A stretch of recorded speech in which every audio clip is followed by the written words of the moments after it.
নমস্কাৰ বন্ধুসকল, এইচ কিটচেনলৈ আপোনালোকক পুনৰবাৰ স্বাগতম জনাইছোঁ। আৰু আমি আজি এইচ কিটচেনত আপোনালোকৰ কাৰণে লৈ আহিছোঁ খুব ধুনীয়া আৰু খুব টেষ্টি আলুৰ পকৰি।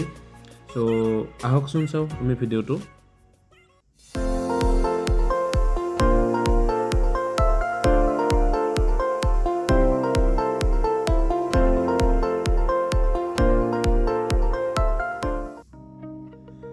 চ' আলুৰ পকৰা বনোৱাৰ কাৰণে আমি লৈ লৈছোঁ এই দুটা আলু।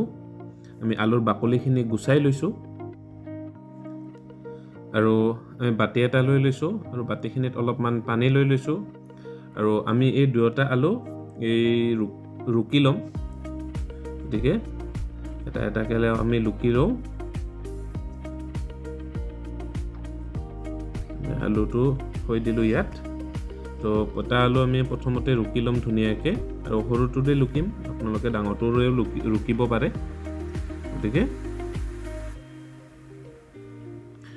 খুব ধুনীয়াকৈ এই ধৰণে ৰুকি ল'ব। আৰু আপোনালোকে এইটো দীঘলে দীঘলে ৰুকিব, দীঘল ছাইড যিটো হয় সেইটো ছাইডেৰে ৰুকিব। আৰু এনেকুৱাকৈ ৰুকিব যাতে আলুখিনি ৰুকাৰ পিছত এইখিনি ডাইৰেক্ট পানীত পৰি যায়, পানীখিনিত। গতিকে চাওক সেইখিনি এই ধৰণে আমি বঢ়িয়াকৈ এইখিনি ৰুকি ল'ম।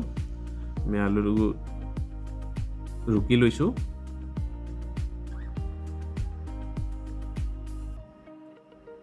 আৰু এই ধৰণে আমি দুটা আলু খুব ধুনীয়াকৈ ৰুকি ল'লোঁ। আৰু এইখিনি আমি এতিয়া বঢ়িয়াকৈ ধুম। আপোনালোকে 2বাৰ 3বাৰ এনেকুৱা ধৰণে খুব ভাল ধৰণে ধুই ল'ব।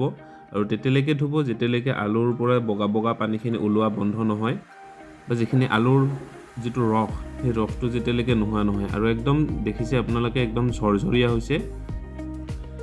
গতিকে ইয়াতে আমি দি দিছোঁ এতিয়া পিঁয়াজখিনি। একদম মিহিকৈ কাটি লৈছিলোঁ দীঘলে দীঘলে পিঁয়াজখিনি দি দিছোঁ। তাৰপিছত এইখিনি দিছোঁ আমি কেঁচা জলকীয়া আমি 3টা কাটি লৈছিলোঁ। এইখিনি ধনিয়া পাত, ইয়াত দি দিছোঁ আমি সোৱাদ অনুযায়ী নিমখ, এইখিনি দিছোঁ হালধি,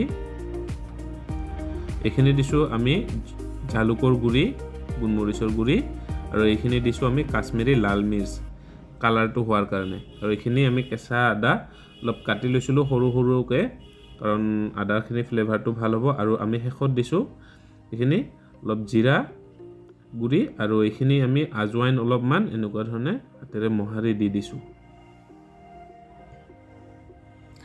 আৰু এয়া লৈ লৈছোঁ আমি সৰু চামুচেৰে 2 চামুচ বেচন আৰু 1 চামুচ চাউলৰ গুড়ি। আপোনালোকে চাউলৰ গুড়িৰ সলনি কৰ্ণফ্ল'ৰ ইউজ কৰিব পাৰে। এইখিনি ধুনীয়াকৈ আমি মিক্স কৰিম। বহুত ভাল লাগে, বহুত ধুনীয়া লাগে এই ধৰণে আপোনালোকে আলুৰ যদি পকৰি বনাই খায়, ঘৰত খাব পাৰে আপোনালোকে আবেলি সময়ত। তো অলপমান পানী দি দিছোঁ। খুব টেষ্টি মানে একদম। আৰু বৰ্তমান বাৰিষা দিন আহি আছে, চ' পানীৰ বটল আহি আছে। গতিকে আপোনালোকে আবেলি এই ধৰণে পকৰি যদি বনাই খাই বহুত ভাল পাব ঘৰতে, পকৰি আৰু চাহ। আৰু আমি শেষত এইখিনি গোটেইখিনি মিক্স কৰাৰ পিছত আমি শেষত শুকান জলকীয়া অলপ গৰম কৰি লৈ এই ধৰণে ভাঙি দিছোঁ। এতিয়া শুকান জলকীয়া লৈছোঁ। এতিয়া এইখিনি আমি ধুনীয়াকৈ আকৌ মিক্স কৰিম। খুব ধুনীয়াকৈ আমি পেষ্টটো বনাই লৈছোঁ। Paste ready. ইফালে আমি কেৰাহীটো গৰম দি দিছোঁ, আৰু ইয়াতে দি দিছোঁ আমি ৰিফাইণ্ড অইল। তেলখিনি মিডিয়াম গৰম যেতিয়া হ'ব, জুইৰ ফ্লেমটো মিডিয়ামে ৰাখিব। আৰু যেতিয়া মিডিয়াম গৰম হ'ব তেতিয়া আমি এই ধৰণে পেষ্টখিনি দি দিছোঁ পকৰিৰ কাৰণে। আৰু আপোনালোকে এইখিনি টিপি গোল কৰি নিদিব, এনেকুৱা ধৰণে অলপমান ছাইডেদি পিঁয়াজ আৰু আলুখিনি এনেকুৱা ধৰণে ওলাই থাকিব দিব, তেতিয়া বহুত বেছি টেষ্ট লাগে। গতিকে এই ধৰণে আমি দি দিছোঁ। দেখিছে আমি ঠিক যেনেকৈ উঠাইছোঁ তেনেকৈয়ে দি দিছোঁ।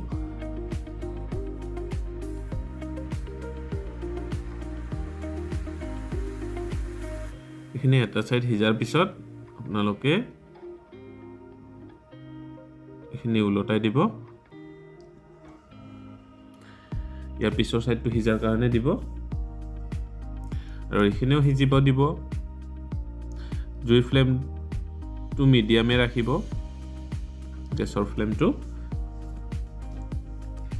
আৰু ইয়া দেখিছে আমাৰ পকৰি ৰেডি গতিকে এইখিনি আমাৰ সিজি গৈছে আমি নমাই ল'ম এইখিনি মই অলপ ওচৰত আনি দেখাইছোঁ আপোনালোকক ইয়া দেখিছে কি ধুনীয়া হৈছে সো এইখিনি আমি নমাই ল'ম প্লেট এখনত ইয়া দেখিছেনে আপোনালোকে বহুত ধুনীয়া হৈছে আৰু এইদৰে আমি পিছত গোটেইখিনি এনেধৰণে বনাই ল'ম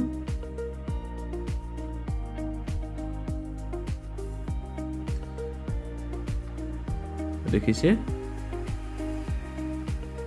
এয়া ললো আমি নমাই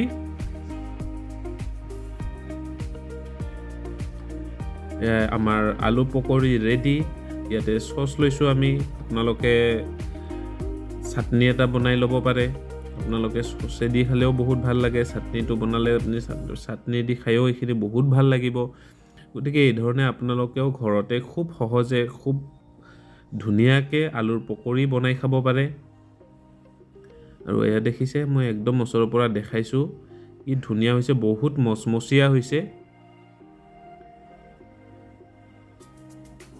তো আমাৰ ভিডিঅ'টো কেনেকুৱা পায় আপোনালোকে কমেণ্ট কৰি জনাব আমাৰ ভিডিঅ'সমূহ লাইক কৰিব শ্বেয়াৰ কৰিব ছাবস্ক্ৰাইব কৰিব আৰু লগতে কাষতে থকা বেল আইকনটো দবাই দিব যাতে আমাৰ ভিডিঅ'ৰ ন'টিফিকেশ্যনসমূহ আপোনালোকে পোনপ্ৰথমে পাই যায় গতিকে আজিলৈ ভিডিঅ'টো ইমানতে সামৰিছোঁ ধন্যবাদ